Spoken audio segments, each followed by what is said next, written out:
എന്താ സമാധാനം പറഞ്ഞു പോയി. അന്നെ ഞാൻ കണ്ടിട്ടില്ലല്ലോ.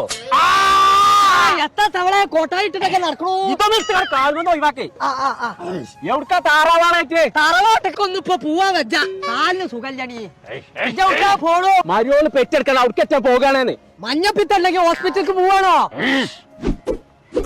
മറ്റന്നാൾ കുമാരനോടത്തെ കല്യാണം എനിക്കുണ്ടോ?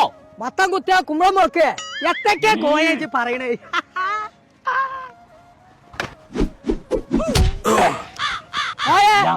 കണ്ണ് കാണില്ലല്ലോ കോയെ. കണ്ണുണ്ടില്ലാന്നോ? പടച്ച റബ്ബേ നീർക്കൊല്ലേ അന്റെ കണ്ണ് പുറത്ത് കാണിക്കണു. ഉള്ളിലൊക്കെ വെക്കാൻ പറ്റൂല. ഇതന്നെ നിങ്ങളെ മേത്തൊക്കെ ഐറ്റംസ് എടുക്കാൻ തന്നെ പേടി. പടച്ച റബ്ബേ ഒരാള് വരുന്നുണ്ട്, ചോദിച്ചു നോക്ക. ആ ഇവിടെ അടുത്ത എവിടെ കണ്ണാസ്പത്രി ഉള്ളത്? എന്നോടല്ലേ ചോദിച്ചു. ഇത് ഞാനാണ് നീർക്കൊല്ലേ. എന്താ പറ്റി? കണ്ണൊന്ന് അമ്പലം പറഞ്ഞതാണ്. നമ്മൾ